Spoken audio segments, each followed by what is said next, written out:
বিশ্বকাপের ফাইনালে আর্জেন্টিনা ৬৪ বছর পর বিশ্ব আসরে টানা দ্বিতীয়বার দ্য গ্রেটেস্ট শো অন আর্থের ফাইনালের মঞ্চে ডিফেন্ডিং চ্যাম্পিয়নরা।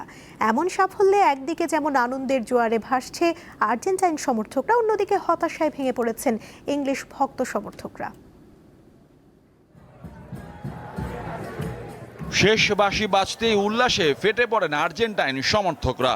নাচ গান আর আকাশি সাদা পতাকায় রঙিন হয়ে ওঠে চারপাশ। নাটকীয়তা, উত্তেজনা আর শেষ মুহূর্তে রোমাঞ্চ। ফুটবল ইতিহাসের অন্যতম সেরা এক সেমিফাইনালের সাক্ষী হলো বিশ্ব।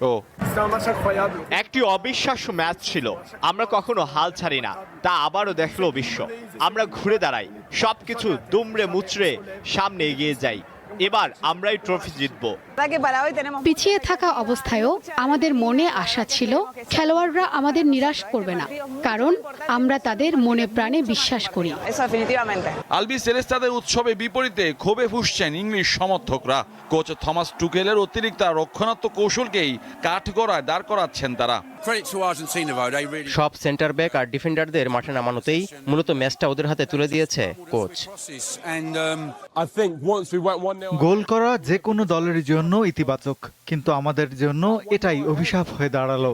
এগিয়ে থেকে কোচের ভুলে হারতে হলো, আর আর্জেন্টিনা দেখিয়ে দিল কেন তারা বিশ্ব চ্যাম্পিয়ন। আর্জেন্টিনা চলে গেল চতুর্থ বিশ্বকাপ শিরোপার আরও কাছে, আর ৬৬ বিশ্ব চ্যাম্পিয়নরা বিদায় নিল সেমি থেকেই। মোহাম্মদ হাসিব, দীপ্ত স্পোর্টস।